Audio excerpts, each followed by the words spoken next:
chose me. I'm a champion, I need some trophies. I can draw the lane, I can shoot the three. I can run 100 yards, I can throw it deep. I ain't choose the game chose me. I'm a champion, I need some trophies. I can draw the lane, I can shoot the three. I can run 100 yards. Hello, everyone, and welcome to the Extra Point. Happy Sunday night to everybody. I hope everybody enjoyed the second weekend of the NFL season. And Ben and I will be recapping these games today and then previewing Week 3. My name is Loro Antonio, and greetings to everybody out there and the folks that are watching. And we just came off a thrilling Sunday night victory today for the Ravens. With me today is Ben Kurse. And Ben, how are you doing tonight, my friend? Doing good, Laura. Good to get another good week of football. Just definitely week 2, I feel like got a little more better action than last week, but last week had a lot of really good action too. So, the season's really kicked off with a bang. I got to say that. So I'm excited to talk some more NFL tonight with you, and week 2 we can recap in terms of what we thought for a lot of teams. What went well for them, kind of the way that their games went today, and some teams that rebounded today, some teams that didn't do as well this week. Because it's only the second week of the season, but I'm excited to talk with you about this week ahead. Absolutely. So we have an announcement to make before we get started with our topics here. Sammy Sharp will be making his Extra Point debut next Sunday. So we want to welcome Sammy Sharp to the Extra Point team. He has been familiar with this with the MI6 network. He is going to be returning to the Extra Point next Sunday, and also most likely next Monday on Wild Sports Talk. You want to tune into that. So we're going to welcome Sammy Sharp back to the MI6 family, and he will be a new part of the Extra Point family next Sunday. So anyways, let's start with some topics here. But before we recap Thursday Night Football, there was a lot of injuries with the quarterback front today. And let's start with Tua Tagovailoa. He got hurt, and he has some bruised ribs. It was kind of a similar injury that Tua had, but do you think that Drew Brees had? So do you think that Tua might have avoided a serious injury because his ribs are bruised right now? Yeah, I saw the hit that Tua had, and it looked like he got hit pretty hard. So the fact that he had to go down, and a lot of quarterbacks that went down today, I know some that returned, guys like Derek Carr, Baker Mayfield, but just a lot of key guys. You kind of saw that last year, earlier on in the season, a lot of injuries, just really hard to see, especially on really good players too. Regardless of the player, though, you never want to see anybody go down. So for all the injuries that happened today, you wish the best of luck for them to be able to recover. And in terms of for Tua himself, I'm not sure the severity of the injury. I know Brian Flores said after the game that I don't know how much of an update they were going to get for Tua. Now, if your mind because I know Deshaun Watson was I saw something on a tweet in terms of if Tua has a lingering injury for a while, I don't know if Jacoby Brissett should be their long-term starter. I know that he's been a starter. I know for Indianapolis he was.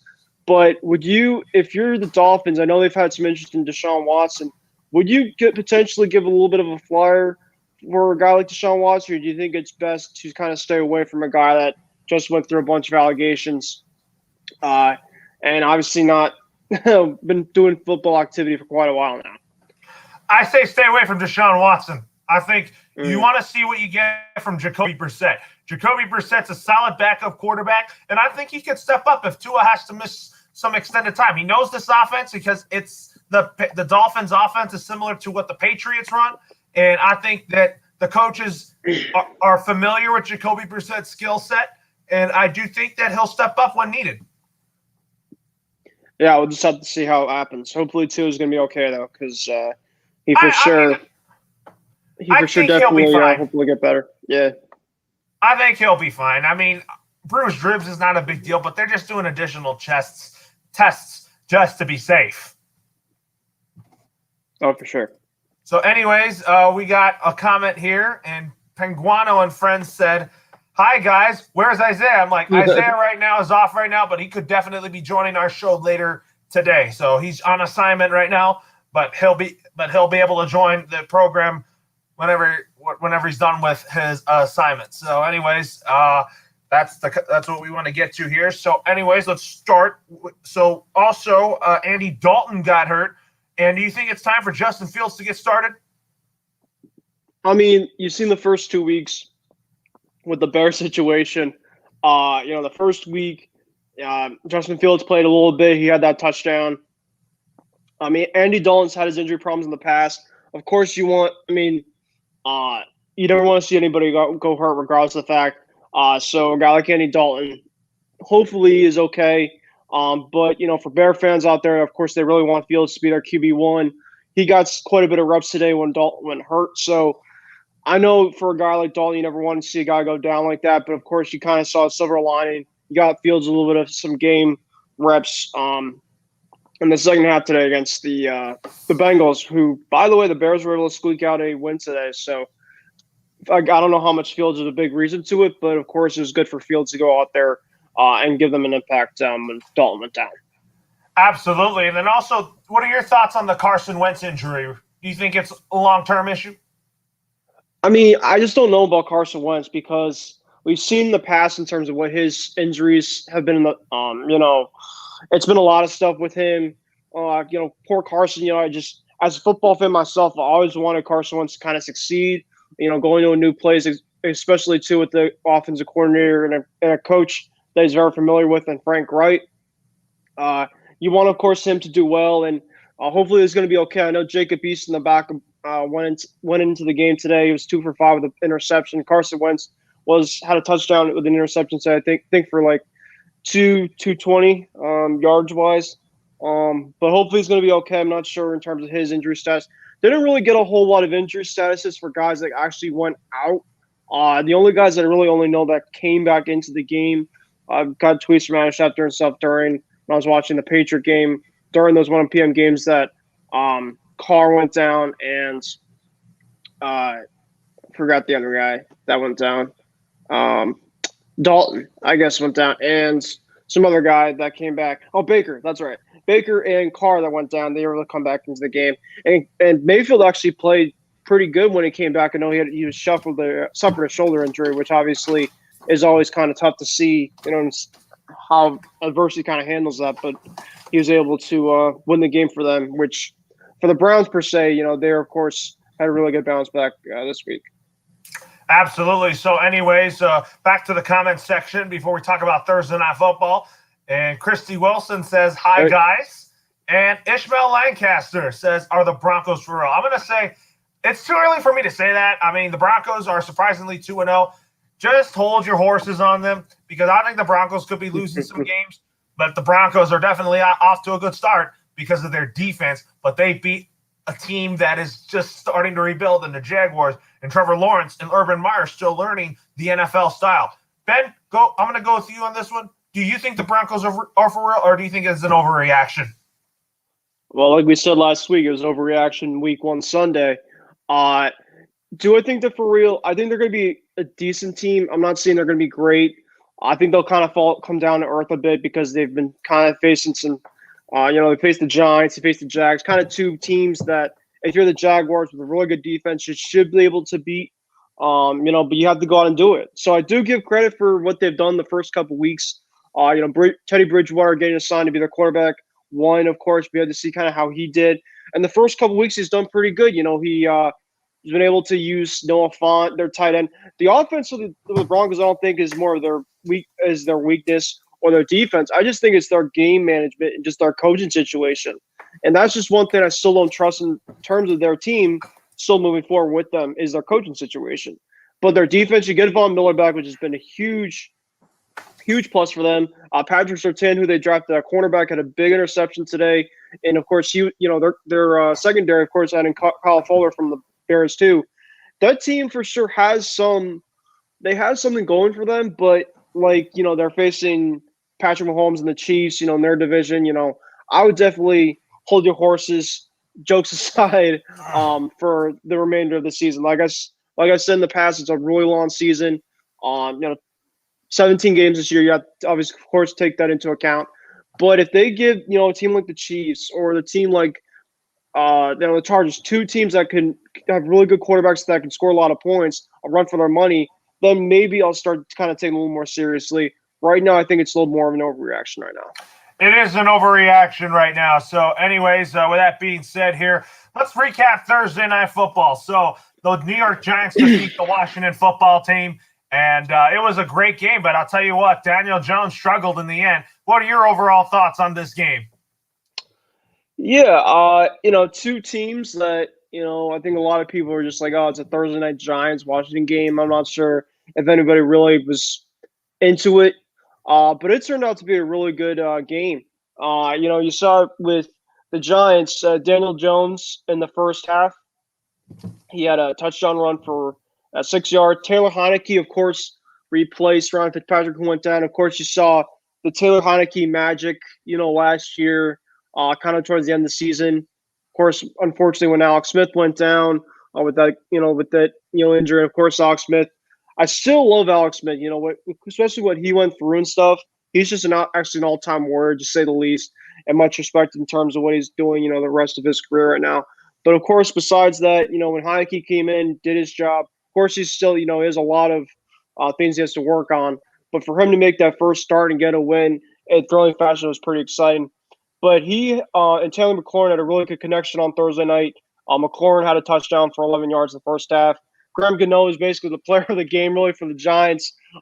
He was 5 of 5 on field goals, or 5 of 5 field goals per wise, 2 and 2 on extra points. But the Giants really, they had in the second half, they had a chance. So when it was 29-27 Giants, Daniel Jones, the biggest part of the game, I really think, was that pass to Darius Slayton. Daniel Jones threw it. Daniel Jones was really feeling in that second half. He for sure wasn't the problem. Of course, a lot of people want to criticize Daniel Jones, but against a really good defense that Washington has, especially their front, he threw 22 of 32 for 250 yards and a touchdown, and he also ran for one. He, of course, wasn't the problem. A lot of people want to criticize Daniel Jones for what he's done in the past, but, it was really more of the execution from the Giants and, between the Darius Slayton drop, which was a wide open play, and then, of course, the field goal at the end. So, of course, what happened at the end was Taylor Heineke had a bad interception thrown to James Bradbury, which at the time, I'm like, what is Washington doing? All they got to just do is run the clock. They have that right to their advantage. And they were on their own end. And, Washington throws a bad interception. Bradbury steals it. But then Washington holds them to only a field goal. That way that Washington still had some time. They had some timeouts. And Heineke drove down the field, made some key plays, made a good conversion over to Adam Humphries on the sideline. That at least set them up for a potential game-winning field goal from Dustin Hopkins. The first one for 48 yards as time expired, missed to the right. It looked like the Giants were about to win the game in thrilling fashion, but the Dexter Lawrence offside penalty set them up for 5 yards for a 43-yard attempt. Hopkins got a second chance, and he was able to convert for that. And the Washington football team was able to escape with a 30-29 victory. The Giants all go down to 0-2, and Washington was able to squeak out a win. The thing about Washington, the first two games, both games came down to at least 1 point. They were on the losing end the first week. They were on the winning side the second week. So of course, Thursday Night Football, it was a pretty good game to say the least. And back-to-back Thursday Night Football games now between Tampa Bay and Cowboys, and this game, so far, good start. Yeah, it is off to a great start here, that's for sure. But anyways, let's talk about Sunday Night Football here. And the Chiefs taking up the Chiefs. And the Ravens played down to the wire, but the Ravens finally got their first win against the Chiefs and Mahomes, and Lamar Jackson finally has a win against Patrick Mahomes. I thought it was a great game. Really good. I thought that Lamar played well. The Ravens played like they were pissed off from their Monday night loss to the Las Vegas Raiders. The Ravens defense looked a lot better, and I think that the Ravens offense played very well today. What about your thoughts, man? It was a thrilling back and forth, best quarterback of the league against probably the most explosive quarterback of the league. Mahomes, Jackson, can't get any better than that. Lamar has never been Mahomes coming into this game. And the first drive for the Ravens didn't look so good right away. As you can see, that Lamar Jackson threw a pick six right to Tyrann Mathieu, who actually didn't play last week. He was just coming back from COVID, and they didn't. And so he was, of course, a big spot for them, for him to come back and make that. Mahomes threw a nice touchdown to Demarcus Robinson for 33. They took the lead at 14-7. I got to give credit, Loro, to the running game for the running back specifically for the Ravens. You see J.K. Dobbins goes down. You see Justice Hill goes down. 3 guys go down, but, guys like Devontae Freeman got some carries. Latavius Murray, who they just signed. They literally just signed these guys a couple of days ago, and they've been making critical plays already the first couple of games since they've been in. So I give a lot of credit to John Harbaugh, that offensive coordinator, in terms of getting them some chances, because they're going to have to be relied on for the remainder of the season. You don't have Dobbins for the rest of the season. You don't have Justice Hill for the rest of the season.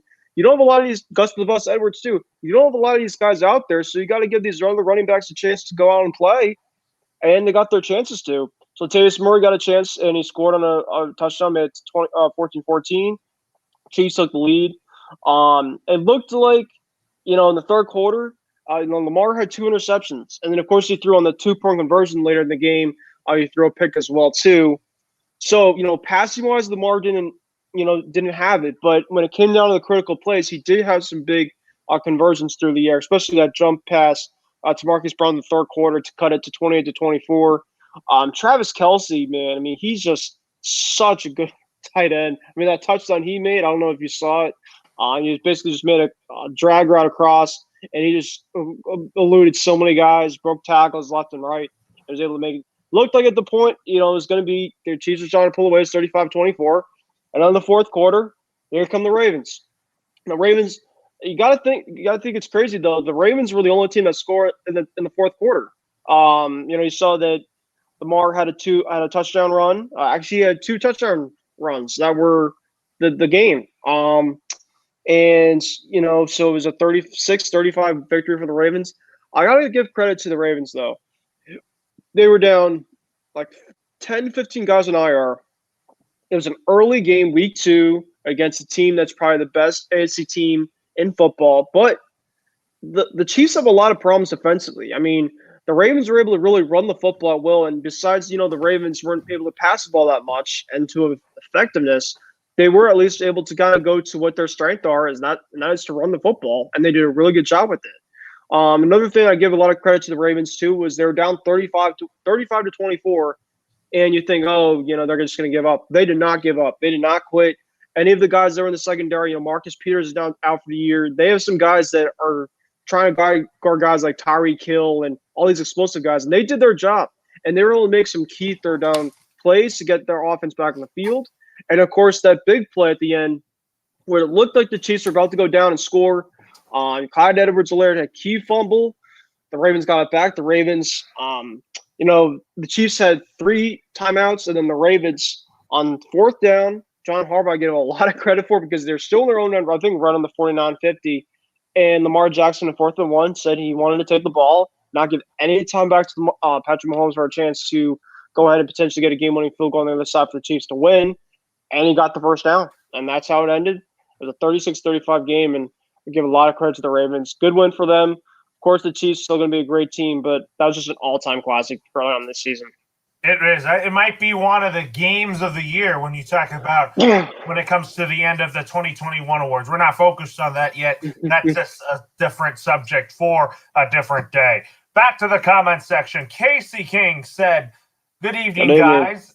And he also says, "And yeah, where is Isaiah?" I'm like, he might not be on today, but he's for sure not going to be on next Sunday because he's working the 49ers-Packers game.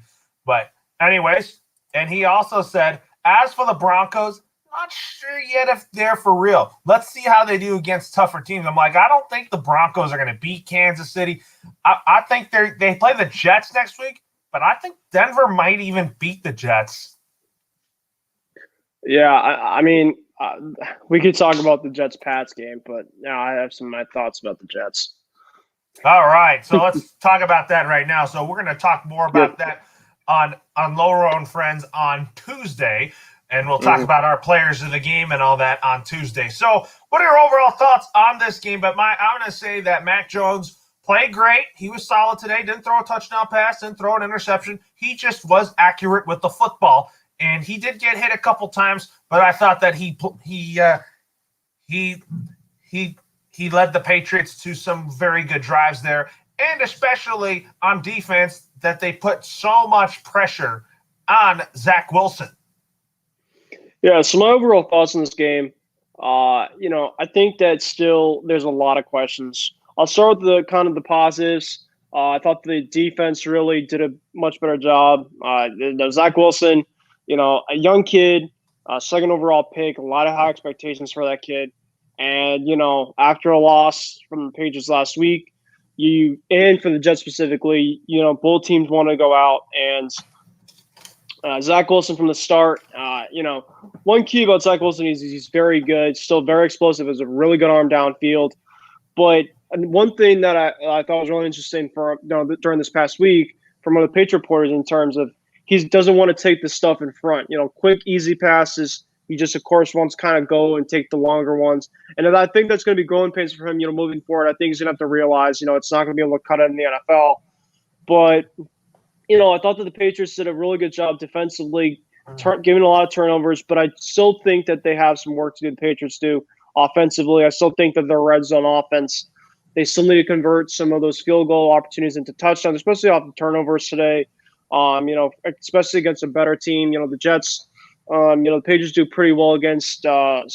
Besides them, you have to really kind of see if they can convert some of these touchdowns. James White had a good touchdown. Damian Harris, 2 running touchdowns in the game today. Like you said, Loro, Damian Harris is going to have a bounce back week. This week, hold on to the football. And that touchdown run, he had to really hold on to the football really well to get into the end zone because that was quite of a run there. James White, of course, was a player that was big today. But, the Jets – offensively, they were just an absolute mess. Denzel Mims was out, Jamison Crowder, 2 guys that are really good players. Denzel Mims was a healthy scratch, was a really surprising because, of course, he's still, I think, a really good player. So Corey Davis was locked up for a lot of the day. Besides that, Elijah Moore is, he has some catches here and there, but it really was the defense and the special teams, the Patriots. It's just an all-time, score up first couple points, here and there, take advantage. And then just play very sound, complimentary football. Mac Jones, myself, I thought was okay. I just think that the right side that they need a lot of help. They really need Trent Brown back because Mac Jones got hit quite a bit today. Some was on him, some wasn't. But in order for Mac Jones to kind of, read a lot of the defense a little bit better, I just think that he has to get out the ball quicker. But his ball placement and accuracy is really, really good.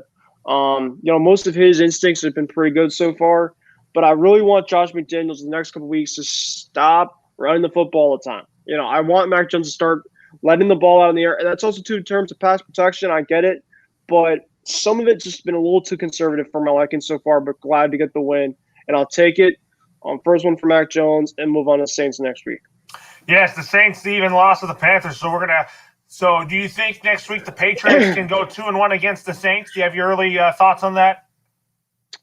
I do. I think that, the Saints, Jameis Winston kind of fell today. In terms of the Jameis Winston I'm kind of used to.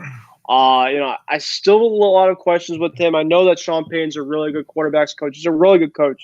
And that Saints defense is really, really good. We could talk more about the Saints on Tuesday because I'll kind of look at a little more at them. Between tonight and Tuesday night, but no, I do think that they have a really good chance, especially going back home. 2 really big games for them early on in the season before they go back on the road. So you really want to make sure that you could try to win this game before Brady comes into town, to say the least, because that offense is just clicking right now like crazy. But besides the point of that, I do think they have a chance. All right, so we'll talk about 49ers Eagles in a minute, or if Isaiah gets on. So anyways, let's talk about next. While we're at it, let's talk about the Falcons and the Buccaneers. So I saw that game before Sunday Night Football, and Tom Brady played great today, throwing the touchdown to Gronkowski and also just distributing the ball downfield. I thought the Buccaneers had a good win, but the Falcons, they bounced back in a way like after getting blown out. They showed some life in the second half, but still their defense is not that great. Yeah, I did watch a lot of that game too, Loro. The Buccaneers, I think they have a lot of their own issues defensively. That Sean Murphy Bunting's been hurt. They have some guys, kind of a lot of similar to what they did last year. A lot of bad penalties. Brady himself, I thought after the game said that there was a lot of plays still out there that he could have executed. He missed some couple throws, but overall, I mean, he's not missed a beat at all. I gotta say, man. Yeah, Gronkowski's been looking great. First quarter, 7-0 Gronk right to Gronk. Play action around the goal line. Kind of a lot of stuff that we're accustomed to from New England. But like you said, the Falcons gave them a little bit of a scare there. In the third quarter, the Bucs really didn't get a lot going. Brady himself had a strip sack, but that was kind of when they were still kind of early in the first half. But Matt Ryan, I give a lot of credit for Matty Ice. I know that he had 2 pick sixes that he threw, but he threw for 300 yards. The running attack really wasn't big for the Falcons though today, but the Falcons really just hung in there. They were down 28-18. After Brady, Mike Evans had a big week this week. He had kind of a lousy one last week. I knew that Mike Evans was going to have a big one back this week. My bad. So Brady had 5 on the day today.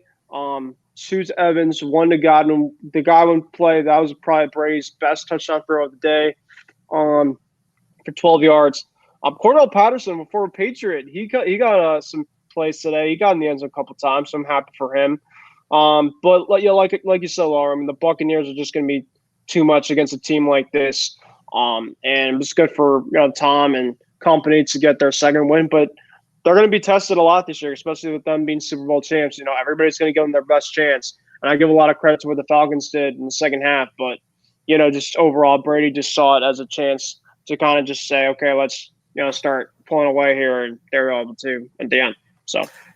Yeah, absolutely. I mean, if you look at it here, I think that Tom Brady played great. I think Tampa Bay's defense played good, but the Buccaneers are going to have a very tough time next Sunday when they head to my hometown to LA, and I get to see Tom Brady play in LA because he kind of trains there too, and he'll play against Matthew Stafford and the Rams. Do you have any input on that? And do you think that Brady versus Stafford will be fun to watch next Sunday? Yeah, Brady in the last couple of years has had a share against the Rams.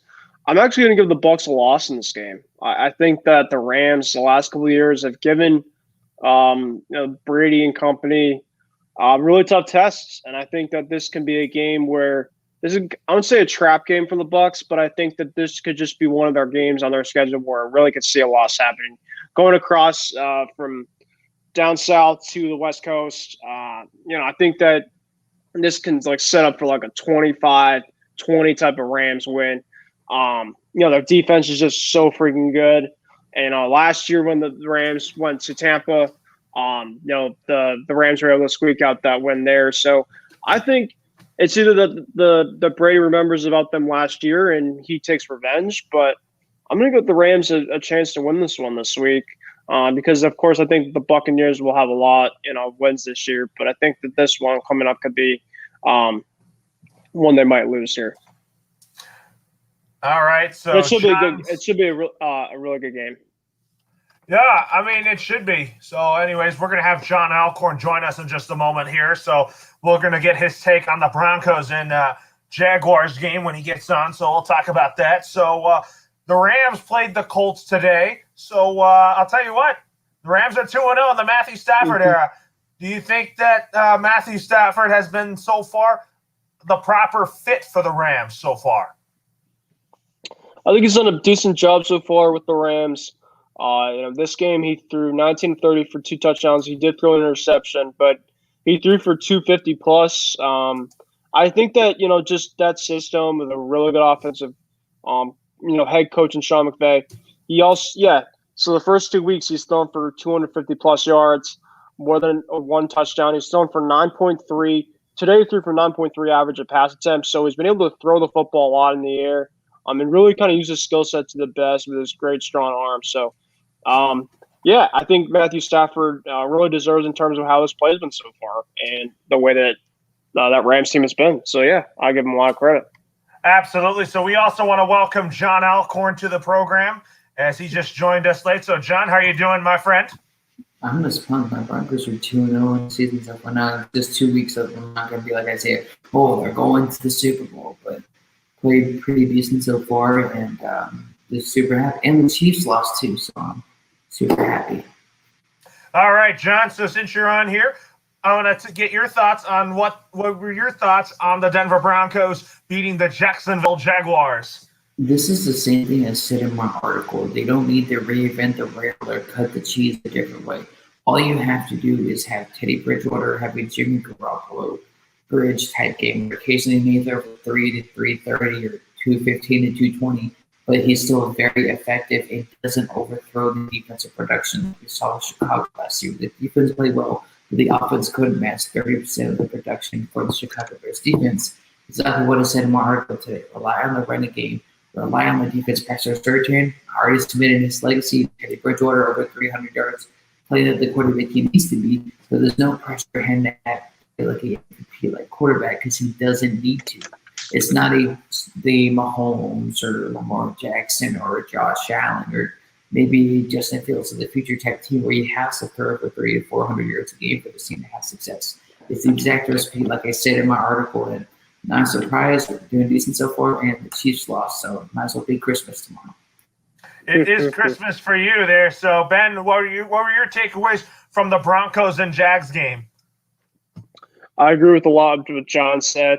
I think that Teddy Bridgewater just kind of has to play his role. You know, he's a lot of good offensive weapons around him. KJ Hamler, Noah Fant, Jerry Jeudy, and Tim Patrick too. You can't forget about him. But no, they definitely have something going for them offensively. I think Bridgewater has been a solidified veteran in this game for a while. And you just look at their defense. You know, they just have to play complementary football offensively, defensively, and they're going to have a chance game by game. Regardless of which team that they face, I think that they're going to not go down without a fight. And you know, like you were asking, Loro, I think that this team so far in Denver has definitely really surprised some people so far this year. It's only week 2, but they're gonna have to have their tests against tough teams, that's for sure. But their defense is definitely off to a great start. So the Cowboys got revenge, but they won by 3 over the LA Chargers. But I was thinking that the Chargers will go 2-0 because the Cowboys defense is so bad. But Dak Prescott and them prevailed that team to victory. And anyways, Ben, I'll start with you on this one. What were your thoughts on the Cowboys getting revenge on the Chargers today, and that they're 1-1 and they're back at 500? Yeah, well, the first thing I got to say is, can we just appreciate the arm strength that Justin Herbert has? I mean, he just made some throws in this game. You know, people could say, oh, Patrick Mahomes, all these guys that just have crazy. But Justin Herbert made some throws today that I saw. I'm just like, man, this guy is just going to get better and better. You know, people could say you have the sophomore slumps, but, you know, this guy for sure. I know he had 2 interceptions, and people kind of override in terms of what he had. But just his arm strength is just really impressive, despite the fact that they lost that game. We also have to give, you know, questions about, even though that Greg Zuerlein had that kick at the end, what was Dallas thinking? Mike McCarthy was thinking kind of towards that last drive. You know, I know that he kicked about a 50-yarder to win that game, but that was a very questionable way in terms to end that game, because if you know, the Cowboys didn't kick that to win it there, I mean, would have gone into overtime. And I felt like the Dallas, I mean, could have gotten a couple of yards even closer in terms for more, you know, closer field goal attempt, but they were able to prevail there. And of course, Dak, today I didn't see in terms of much of his stats, but they did win 20-17. That looked like on the day Dak threw 237 for interception. So it was a decent day, not great. But let's also say in terms of Tony Pollard definitely overtaking what Zeke's production is at this point. I still think Zeke is a decent running back, but you look at him and Saquon Barkley, I think so far, and you kind of see, you know, guys, there are some running backs out there you can say, okay, maybe they can start, taking over kind of their reps. I'm not saying that they're going to overtake them completely, but a guy like Tony Pollard for sure is definitely a stood my eye for sure. He had a really big day today on the ground for the Cowboys, and no, it was a good win for them. But of course, they were able to get a little bit lucky to pull that game out. They were. I mean, the Cowboys did get lucky, but they're going to play the Eagles. But I think that's going to be a tough test for the Cowboys because I don't know if they're going to contain Jalen Hurts. We'll have to talk about that game in just a minute here. So, John, what were your thoughts on the Cowboys and Chargers game? And I'll tell you what, the Chargers could have gone 2-0, but the Cowboys just got lucky today. I was laughed at WST last week, and I said the Cowboys would win this game. Leave it at that, even though I'm not a Cowboys fan. But we'll say that, like Ben was saying, despite some of the penalties that were called against the Chargers here, Justin Herbert has an arm like similar to Mahomes. May not be as exciting early in terms of the way he spirals the football, but Justin Herbert has a top 5, top 8 arm in the NFL. Yes, those penalties, unfortunately, he had 8 penalties or 9 penalties for 100 yards, and you deserve to lose the game. You have 100 yards of penalties in just one game before the end of the game. But Justin Herbert shows software slump doesn't apply to every single quarterback. He is their future guy. I can see him winning MVPs. I can see him winning playoff games in 5-10 years winning a Super Bowl. But that's neither here nor there for right now. But this tells me that this AFC West is going to be a lot more exciting than we thought they would today. The Chiefs lost. The Chargers lost. The Broncos won. The Raiders won. The Chiefs lost. A great day, though. What it tells me, though, is a lack of discipline, not just for the Chargers, but also for the Cowboys. You see Tony Pollard get 15 to 20 carries on the day. I understand he's probably a little bit better than Ezekiel Elliott was. Maybe he was what it was in 2016. But all right. For Dallas, one last thing is it's a shocker turn of events when in week 1, Greg Zuerlein was one of the reasons why he lost. He was the reason why he won this week, that Dallas has to be more effective on offense moving forward if they want to contend and NFC. Yeah, I mean, I think that could definitely be the case. I mean, that's for sure here. So we're going to wait on talking about the 49ers-Eagles game in just a minute. Let's talk about the upset of the day. That is the Tennessee Titans beating the Seattle Seahawks in Seattle. And I picked Tennessee to win that game because there was no way that Tennessee was going to go 0-2. Ben, you and I both love talking about the Tennessee Titans on our shows. And I think that Randy Bullock hitting the game-winning field goal was clutch. And Derrick Henry shows the world why he is the number 1 running back in the league still. Yeah, this was on top of one of the more exciting games on the calendar for week 2. You look at this game, after Wilson threw that touchdown to Swain for 68 yards, 30-16, you're saying, oh, okay, Tannehill himself, I thought, had a decent day, but it really came down to some execution late in the game with the Seahawks. And, Henry really came up big, a 60-yarder to make it a 7-point game. And then right at the end with 29 seconds left, Henry got that touchdown run to make it a 30-29 game. People were actually thinking, oh, were they going to go for 2? And Variable was like, well, we're going to try to tie this game because apparently Bullock missed a field goal earlier in the game. And so he tied the game up. And then in overtime, it looked like Wilson got a safety. He got out of the pocket. It looked like the Titans were going to try to get him right at that point. It looked like that was going to be the game-winning play right there on the safety, which is very unusual, especially in overtime. But it looked like he was a little bit short, and the Seahawks punted it away after they had a missed opportunity kind of in the early part of overtime. And then the Titans were able to get some quality runs from Henry in that final possession, and Bullock kicked the field goal to win that game. So that was a big game for the Titans to win, going into a really hostile environment. The 12th man, as they say, with fans back especially, and really getting that win, I think, was really big for a team in that character for the Tennessee Titans. So it's a big one. I picked the Seattle Seahawks to win that game, but I could have won either way, and I give a lot of credit to the Titans for that one. All right. So anyways, John, what are your thoughts on the Seahawks and Titans game? It's the same issue. We expect to repeat the same thing. We've all at least been around kids where they repeat the same thing over and over and over.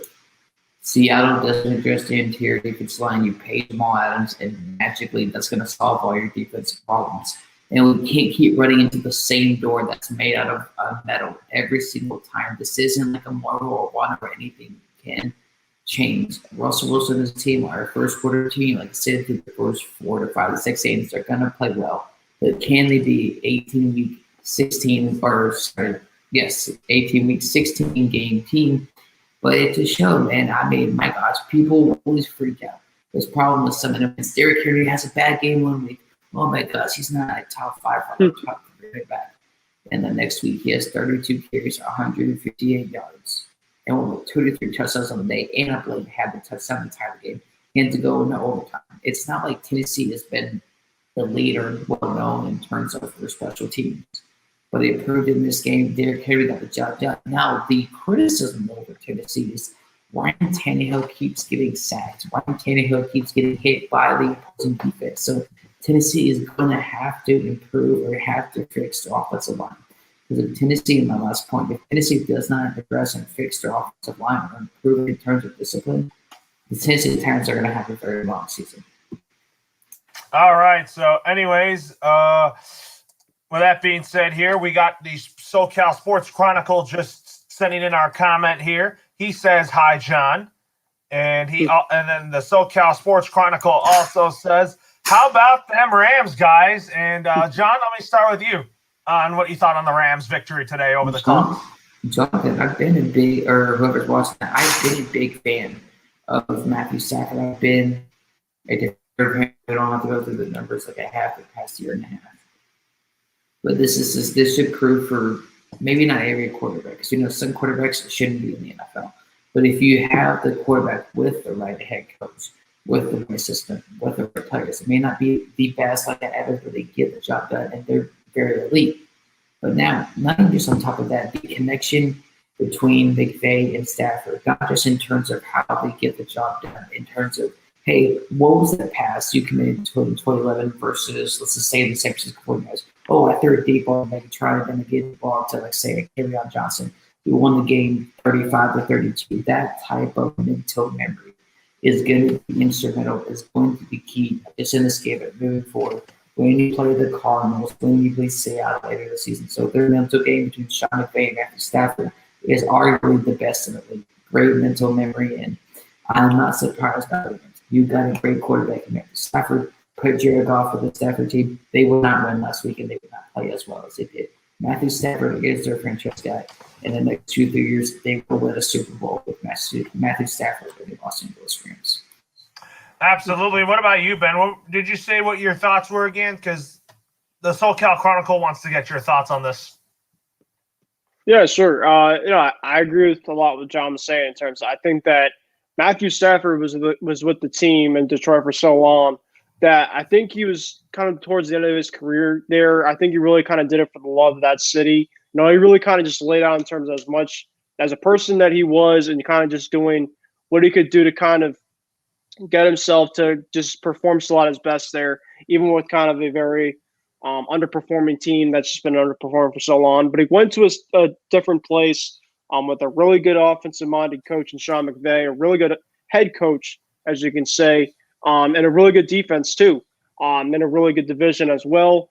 You have a lot of guys around him: Cooper Kupp, Von Jefferson, Robert Woods, and even their running back Henderson as well too. So you look at Stafford and kind of what the culture is at this new place in LA, and I think that was a really good decision that what Matthew Stafford made, just to go to this place and really kind of get this team going to start the year. They just went to a really good environment too in Indianapolis. I got a lot to say in terms of my thoughts about the Colts so far this season.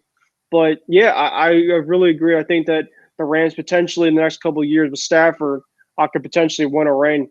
And maybe even this year. I mean, I know that it's a really big long shot, but for him to go and win it in his own place, as you kind of saw with Brady last year, anything could happen. Yeah, I mean, anything can happen. That's for sure here. So anyways, now let's talk about the 49ers-Eagles game. I'm going to start with you, Ben, because you and I both like Jimmy Garoppolo, but the Niners are 2-0 against the Eagles, and the Eagles could have gone 2-0. But I'll tell you what, the Niners just came out to play today. What are your thoughts on that game? The Niners didn't score a whole lot of points in this one. They only scored 17. Eagles had a big outburst last week in points. They only scored 11 this week. But Jimmy G, I mean, one of the biggest things I criticize Jimmy with is his turnovers, and he didn't have one turnover on the day. So of course that was big with him. He threw for 189 yards, 22 of 30 for a touchdown, no picks. I mean, it's for a quarterback like him, that's not horrible, especially with the defense you really trust a lot. Bosa and Solomon Thomas and Armstead, all those guys kind of at the front, and then you lose Verrett on that secondary. I think Josh Norman made his debut today. I don't know how much he really gave them, but I think that the Eagles, after kind of a big offensive outburst, they weren't able to put a whole lot of points on this team today. But Deebo Samuel's been a big part to their team so far, and if he can stay healthy, he will continue to make a big impact because a lot of people, of course, rely on George Kittle and Ayuk, who I know who's kind of had a sluggish start so far, but he's a big part of their offense when he's out there making plays. So it's a big one for the Niners, as of course they're going to be in a really tough division, and for them to get a road win like this is big for them. So a good one for them, and for them to go to 2-0. Yeah, it was a big win for the 49ers, that's for sure. And this is their first 2-0 start since 2019. And John, what were your overall thoughts on the 49ers beating the Eagles? This is probably one of the more compared to really every single game. This was the most boring one on the day here. Now, this is what I said was last week against the Fluke. You play phenomenal against the Falcons defense. But Ben and Loro is the Falcons. This defense wasn't really the big reason why they went to the Super Bowl. So, I mean, it's definitely interesting on the day here. But if you look at it overall, I mean, I'm not here to say I was right or wrong about Jalen Hurts. All I will have to say is let's just wait and see. I believe the receiver had 2 receptions for like a ton of yards. So he's still improving. He's getting a better arm. He's showing he could be the guy who can throw the football. Now moving forward, how does that work with an aging offensive line and a new head coach? We'll see. But give Jalen Hurts some time, and I think he could prove him wrong. Absolutely. So, Isaiah, if you're listening, we were talking about your 49ers beating the Philadelphia Eagles. And then next Sunday, I look forward to when Ben and the rest of the team will be recapping when the 49ers take on the Green Bay Packers next Sunday night. So, anyways, let's now talk about Monday Night Football as the Green Bay Packers will take on the Detroit Lions tomorrow. And with that being said here, I'm going to go first with my pick. I'm going to pick the Green Bay Packers to win. I think Aaron Rodgers is going to shake off the rust, and I think he's going to show a lot of people why he is going to remain a Green Bay Packer beyond 2021.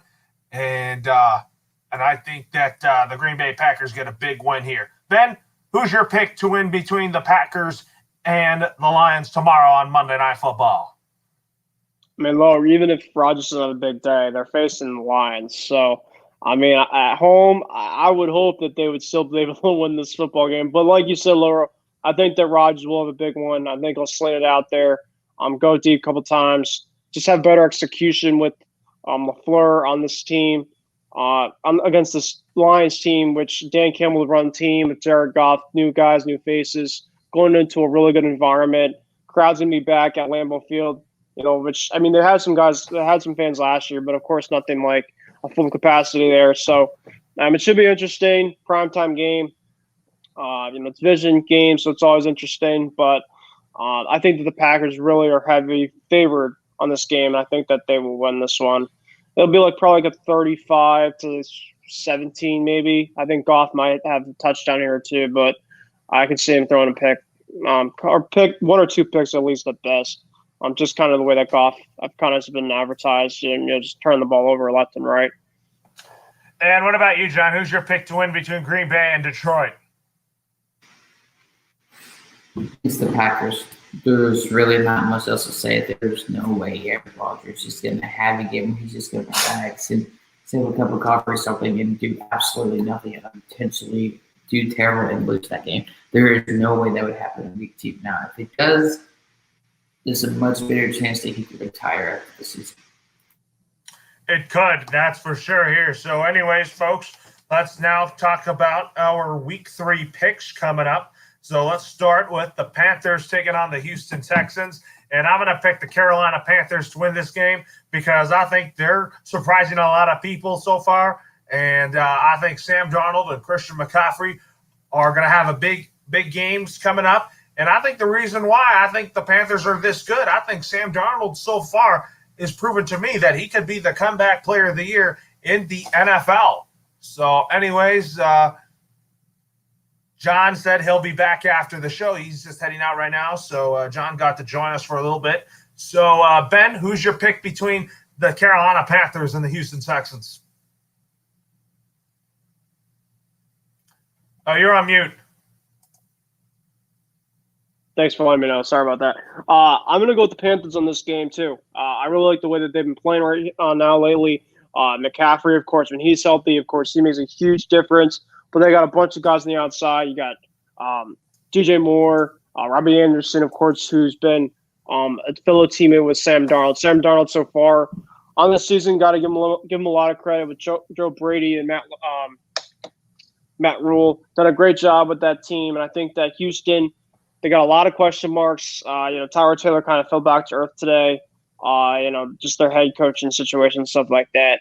I'm going to give the Panthers an edge in this game on Thursday night. Absolutely. I like what they're doing. I think Sam Darnold is so much better there with Joe Brady and Matt Rule. I think they're really helping him find his skill set again and find himself again. Oh, for sure, man. And then let's talk about the Sunday game. So first off, let's talk about the Chargers taking on the Chiefs. And both teams are 1-1 heading into this heading into their Week 3 matchup. I'm going to pick the Chiefs to win this game. Although I like Herbert, I think Mahomes is going to bounce back after a brutal loss of the Ravens tonight. Yeah, well, I don't think Mahomes is the biggest reason why they lost. He did throw a interception, but that was his fault. But at the time, it still looked like the Chiefs were going to pull it out. But going into Arrowhead, it's an early one for Herbert. They've had a couple bits of growing pains a little bit around the season, the Chargers have. But I think that the Chiefs will definitely win this game. I think it will be close. I think you could see it come down to a last final possession or a kick to make it or break it. But I'm going to go with the Chiefs in this one. Yeah, absolutely. Now let's talk about our game. The New England Patriots are taking on the New Orleans Saints. Mac Jones will go up against Jameis Winston. I feel like that the Patriots defense will get to Jameis Winston, and I think that the Patriots offense is going to do its job. Yeah, I think this could be I know the Saints have a really good defense, but I think this could be the biggest explosion passing day coming up. I think that we've kind of seen the first couple weeks they've been a little too conservative on their running game. I really feel like Josh should definitely open up a bit. There were times here and there today I thought Henry had some catches. Jonathan Smith had a couple catches in the flat, but I really want to see them in the red zone specifically. Try to let Mac throw the football in the air a little bit more.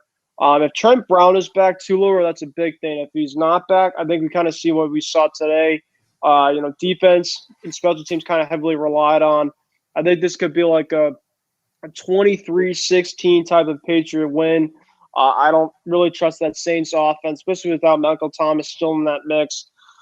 I don't trust them scoring anything 20 more on this Patriots defense. I think this Patriots defense, Kamara is going to be a big test, though. I know he was kind of, struggling today, so that kind of makes me a little more nervous as well, too.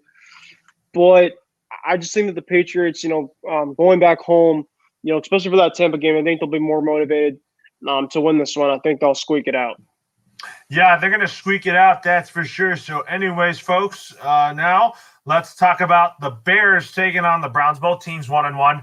And I'm going to go with the Cleveland Browns in this game. I think the Browns improved to 2-1. And I think for the Bears, I just think that the Bears, in my opinion, I just think that they might just start Justin Fields. And if they win great. If not, then I think it's about growing for Justin Fields.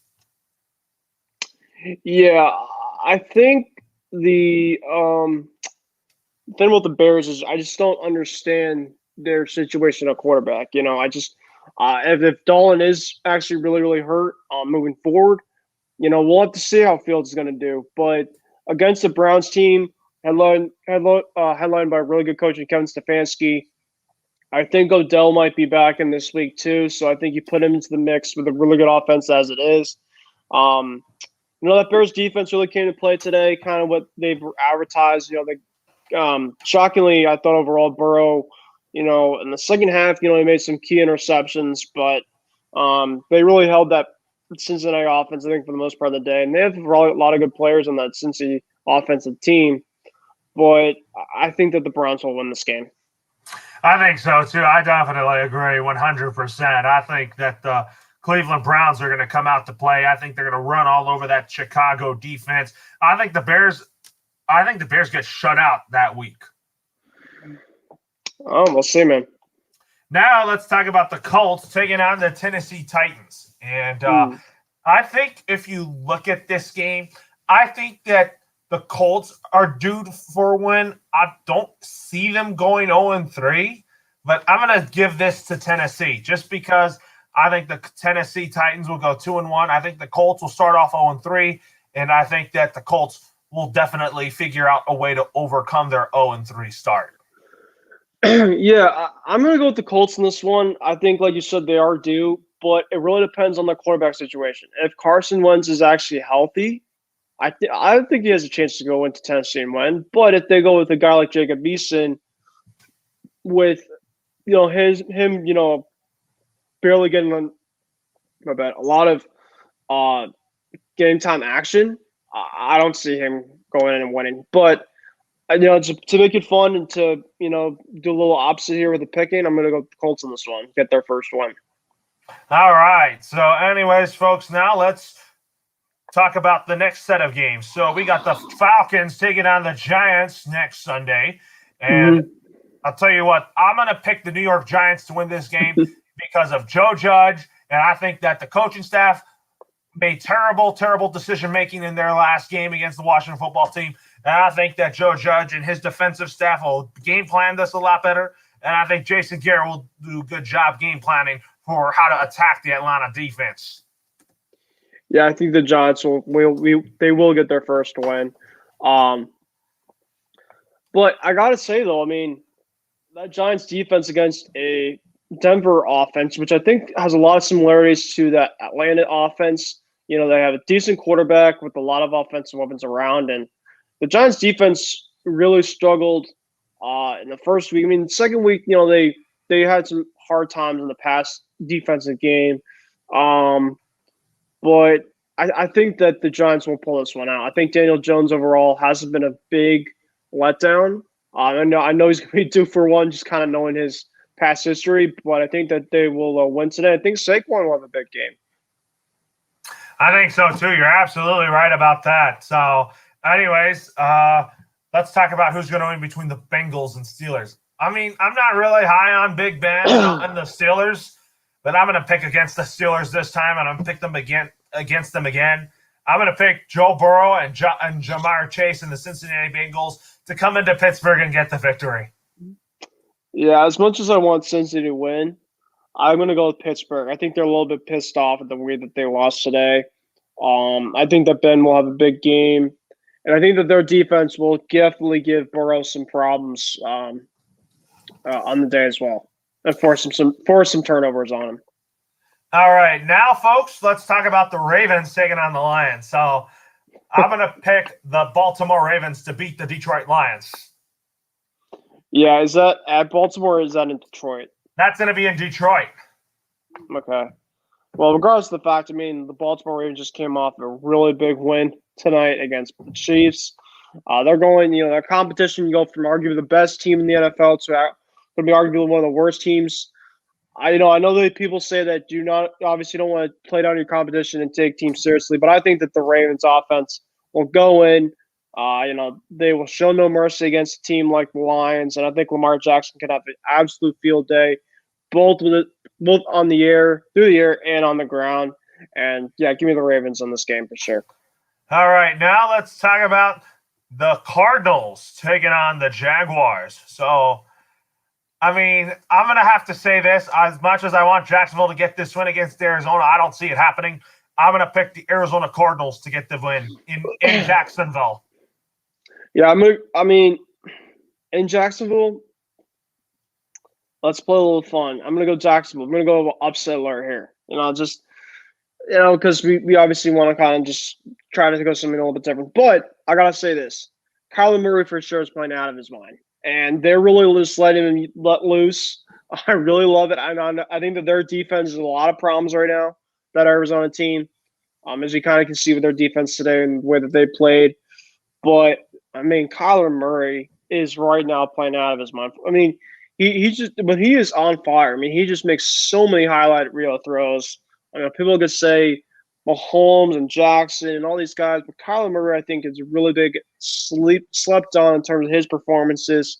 That obviously has D-Hop, one of the best receivers in football. A.J. Green, who I think is a best number 3 receiver, but he can make plays, here and there.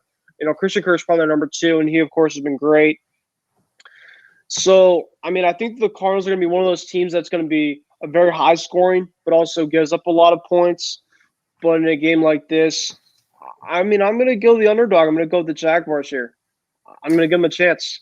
All right, now let's go to the 1 o'clock games. So anyways, the late afternoon games, let's start with the Jets taking on the Denver Broncos.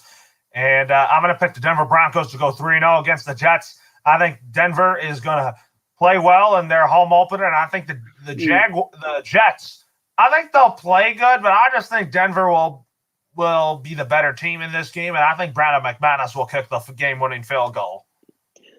Yeah, out of all the offensive rookie quarterbacks so far, and I'm not going to knock on Zach Wilson for the first couple of games, but my goodness, there were some throws today from Zach Wilson. I'm even thinking to myself, where are you throwing the ball to, buddy? There was just some balls that he just threw right to some defenders of the Patriots. And yes, I was excited about them, but I'm just that's what happens with the rookie quarterbacks, though. They obviously, the game in the NFL is just so much faster. And I just think that, Zach Wilson is going to have to take less shots, obviously, all the time down the field to become more of a successful quarterback. But you're right. This offensive line for the Jets today got pushed around by the New England defensive front. I thought for most of the game, especially without Becton, they're facing another good front in Denver.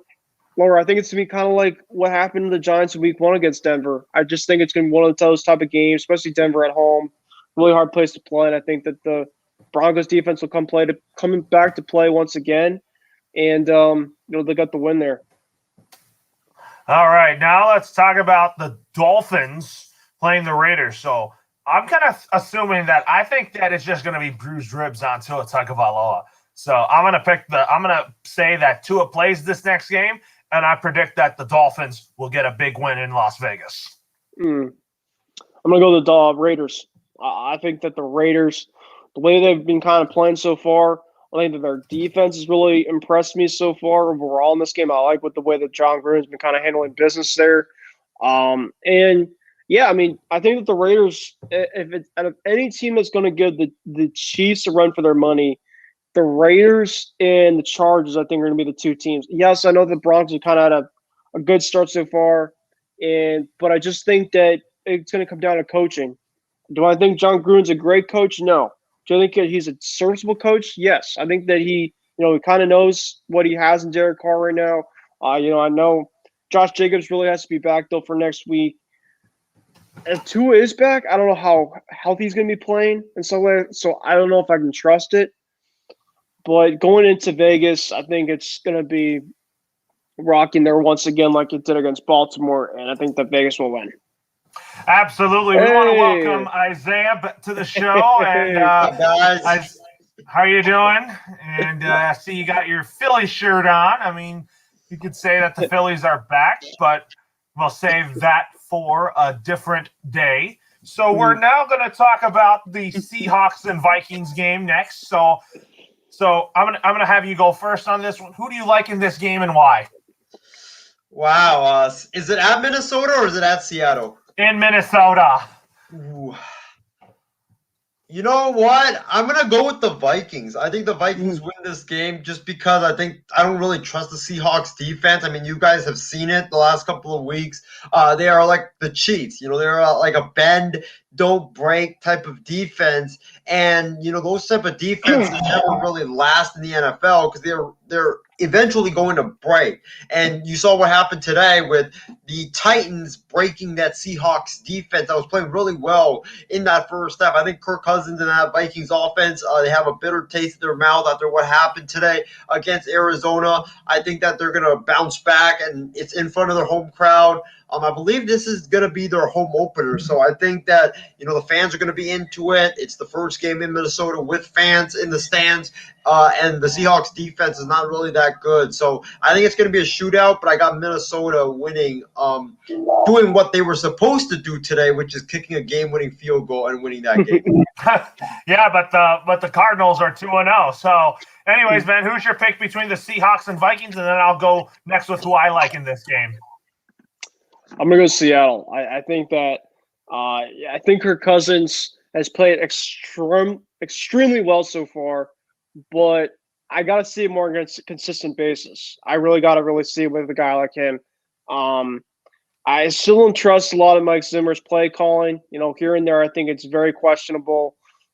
So I just look at the coaching matchups. I think Pete Carroll's a better coach. And I look at the quarterbacks. I think Russell Wilson's a better quarterback.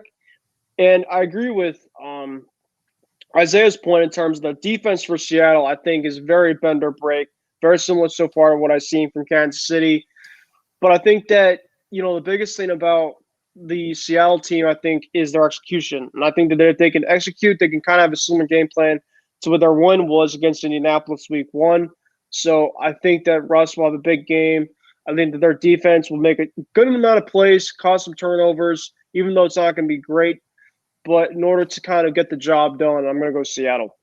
Absolutely. I'm picking Seattle to win. I don't trust Kirk Cousins against Russell Wilson. I think Russell Wilson will still get the better of Kirk Cousins, and I think Russell Wilson and that Seattle offense is going to torch the Minnesota defense. But I picked against Seattle because I wanted Tennessee to beat Seattle because after losing to the Cardinals, I think Tennessee bounced back in a big, big way. Before we go to our next game of picks, Casey King has something to say here. And he said this Sunday night's game between the Ravens and the Chiefs was a fantastic game. Mm-hmm. And Isaiah, since you're just joining here, do you have any thoughts on what Casey King said about Sunday Night Football? Oh, it was a great game for sure. You know, it was back and forth. Actually, it was in the beginning. It was like you thought the Chiefs were going to run away with it because you know they had that turnover, and then I believe they had another fumble as well. And then Lamar wasn't really looking like himself early in that game. So I personally thought that the Chiefs were going to run away with that. And then you saw Lamar really settle down. Go through his progressions, go through his reads, and just run the football effectively. And, you know, the Chiefs knew what was coming. They knew that the Ravens were just going to keep pounding the ball with the run. And even though they knew what was coming, they just couldn't stop it because the Ravens' offensive line was just so good. Latavius Murray was really good running the football. Williams was good as well. Lamar Jackson was really, really good. But, man, I feel so bad for Clyde Edwards-Helaire because if he doesn't fumble that football late in that game, I think we're sitting here right now with the Kansas City Chiefs as the winners of this football game via a Harrison Butker game-winning field goal. Absolutely. That could have gone that way, but the Ravens just stunned us today. So, anyways, Casey King also says the Cardinals got lucky and they're still overrated. And my thoughts on that is I don't think the Cardinals are overrated. I just think that the Cardinals are a competitive football team. Although I did have Cliff Kingsbury on my hot seat, I feel like that this is the year that I think he gets it done. So that's kind of like my take there. So now on to the Buccaneers and Rams. So I'm going to go first with this pick. I'm picking my man Tom Brady and the Tampa Bay Buccaneers to beat my hometown LA Rams. And I say that because I think that the Tampa Bay Buccaneers are going to come into LA, get the dub there. But it would not surprise me if the Rams start off 3-0. So anyways, with that being said here, the agent Skip Bayless, who is your take to win between the Tampa Bay Buccaneers and the LA Rams? I'm going to go with the Buccaneers because of Tom Brady and that high-powered offensive attack that the Tampa Bay Buccaneers have. But I think this game will probably mirror today's game between the Chiefs and the Ravens. It's going to be a highly competitive game. Two great offenses, two great defenses as well. So it's going to be a really good game. Looking forward to it. But I just think, Tom Brady with that offense, with that offensive line, I think that offensive line will actually keep Aaron Donald and that nasty front four that the Rams have from being able to really impact the game like they have been for the first couple of weeks. And I just think that Tom Brady, he's going to get just enough time to throw the football. And, Tom Brady knows how to win these types of games that are going to come down to the wire. And I think that he ultimately pulls it out. But it's going to be a nail-biting game. It's going to be a really, really good game. And what about you, Ben? Who is your pick to win that game? I'm going against my guy. I'm going with the Rams. I really think that the Rams – I was telling Loro, Isaiah, before he came on that the last couple of years, the Rams have given Brady a run for their money, and they actually went to Tampa last year and won this game. I don't, the first road game for the Bucs, especially, I still have questions about their secondary, their penalties and stuff like that. I don't know. I think that, it's going to be kind of, I'm not saying like the Bear game last year where Brady forgot the loss of downs, but I think that's going to be kind of a similar type of game where it's going to be a final possession. I think that the Rams, their defense, I just think is so talented. And I just think that Aaron Donald could wreck a game just by himself and win a game for them. I just think that the Rams are going to pull it out. I think this could be like a 24-17 type of game. And, I know I told Loro too that the Bucs won't have a lot of losses on their schedule this year. But I think I could really see this one being a loss. I really do. I mean, we'll just have to wait and see on that. So now on to Sunday Night Football. Isaiah, you're not going to be on with us next Sunday since you'll be working that game. And I picked the Green Bay Packers to win this game because I think Aaron Rodgers is going to have a good homecoming back there. But it won't surprise me if the Niners won this game because it's their home opener. And I think that the Niners defense will really get to Aaron Rodgers, but I want to see more of Trey Lance when I watch this game next Sunday since I'm calling this game on the Colorcast app. But it's going to be Jimmy Garoppolo that's still the starter right now. So who is your pick to win between the Green Bay Packers and your San Francisco 49ers? Well, Loro, I'm going to disagree with you, and I'm going to go with the Niners just because San Francisco has dominated Green Bay in the last couple meetings that they played Aaron Rodgers. That defense with Nick Bosa on one side, with Dee Ford on the other, and then you have Fred Warner in the middle.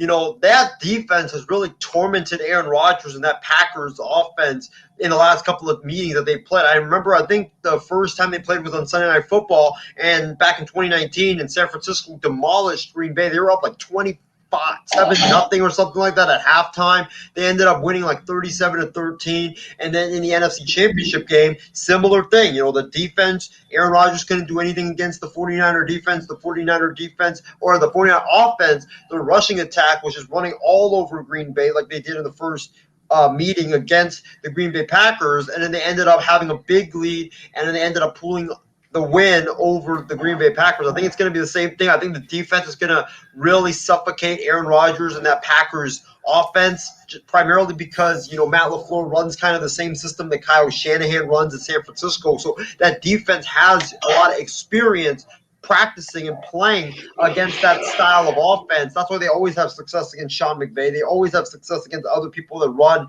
that Kyle Shanahan style West Coast offense. I think the defense will suffocate Aaron Rodgers, and I think, Elijah Mitchell, Trey Sermon, and JaMychal Hasty, I would not be surprised if Elijah Mitchell is this year's version of what Raheem Mostert was against the Packers a couple of years ago and just run wild against the Green Bay Packers. And Jimmy Garoppolo doesn't really have to do too much because the running game is just so effective. So give me San Francisco. And what about you, Ben? Who do you like between San Francisco and Green Bay?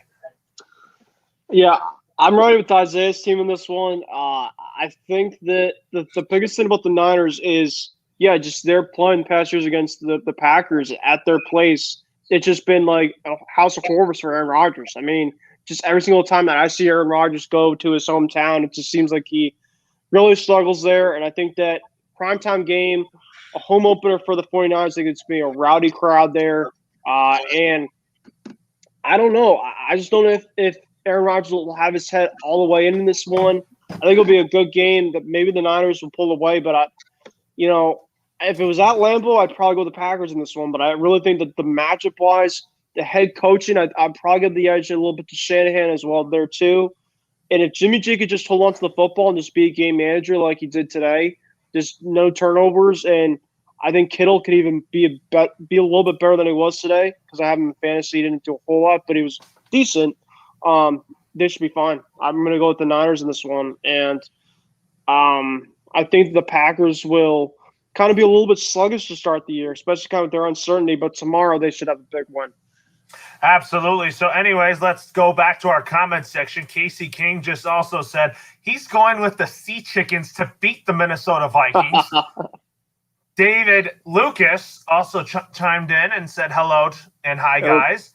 And Casey King just said, this will be a close game between the Rams and the Buccaneers. And since it's in L.A., I'm going with my L.A. Rams. And Casey King's like, I'm not surprised about that because Casey King's a diehard Rams and Dodgers fan.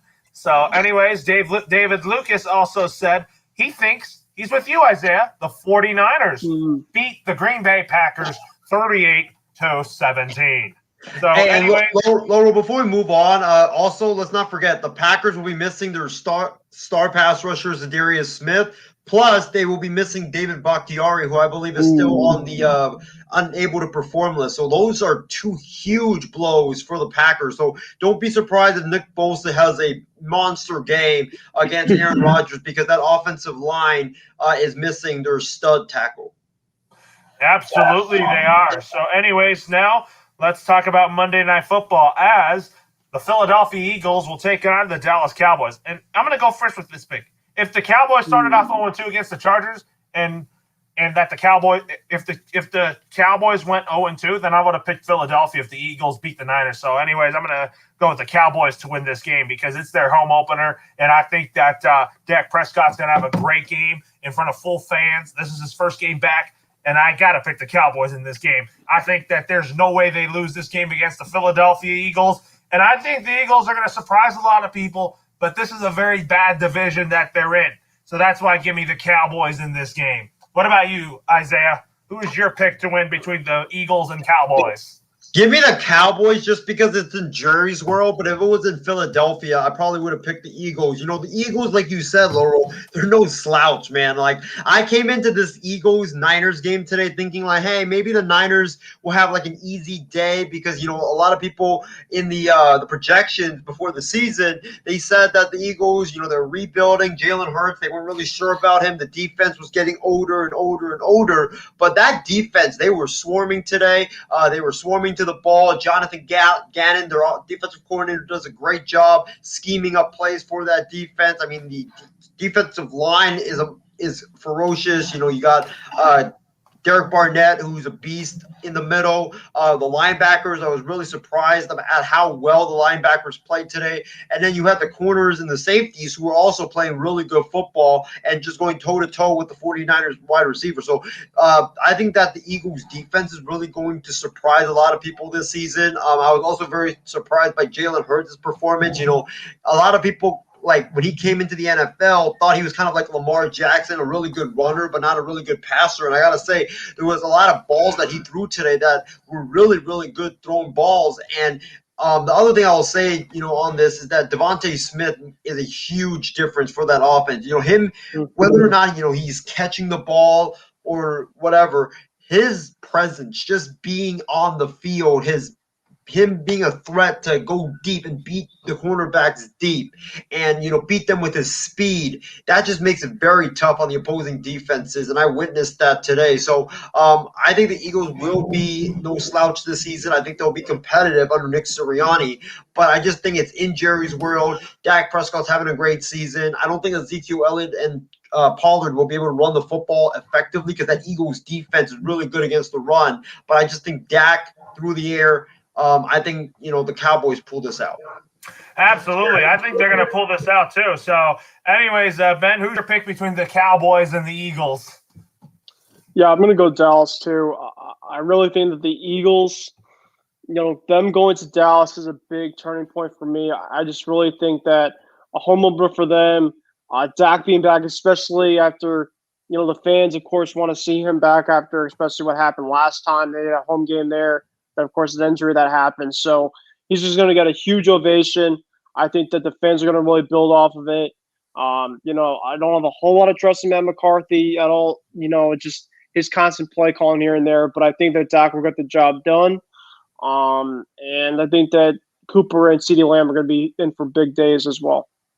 Yeah, absolutely. I think they're going to be in for big days. That's for sure. So, anyways, folks, it's been a great show, everybody. So it's time for some final thoughts. So also next Sunday, we will have Extra Point will be at 9 p.m. Pacific time, 12 a.m. Eastern time. And then Isaiah, as you know, Sammy Sharp will be back next Sunday. As you know, I don't know if you got the message about Sammy joining the Extra Point team. So he will be joining the Extra Point team next Sunday as we are, as I said that earlier in the show, that we want to welcome back to the MI6 programming. And he just told me that before the show began. So Isaiah, what's your final thoughts on the show?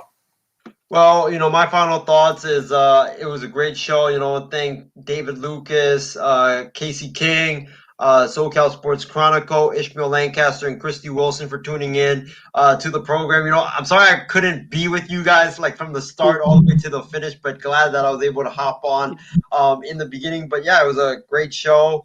Great day of NFL action. I'm pretty sure we're going to talk about this more tomorrow on Wild Sports Talk. But it's great that my Niners are 2-0. I mean, I was scared to death that they were going to lose today's game against the Eagles, but hey, they pulled it out. So looking forward to next Sunday against the Green Bay Packers. Absolutely. It's going to be great. So, Ben, what are your final thoughts? Yeah, I thought the show overall went pretty good. Just look at John Alcarn's comment. We say we all had a show tonight when he was on earlier today. but no, I thought that the show was really good today overall, and we obviously got all our input in terms of the games tonight. Tonight, of course, was the big one, and then the games earlier today. I just want to say, in terms of between college football and NFL, it's been really crazy this year. I don't know if it's just the fans being back or whatever, but the primetime games have been great. There's just been a lot of teams, I think, out there that have been surprising people. And the 17 game, too, I think just adds a lot of juice. So, we've seen a lot of the rookie quarterbacks. We've seen, of course, a lot of the veteran quarterbacks. So, yeah, it's just been great. And I think that, week by week, we're just going to see a lot of big-time games happen. And that was good to, obviously, talk more football with you guys tonight.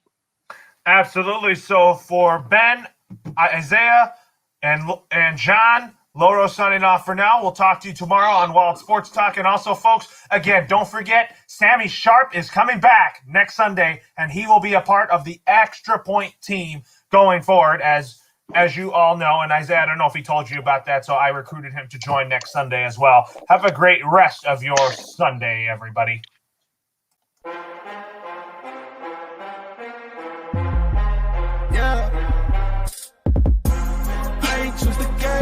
Chose me. I'm a champion, I need some trophies.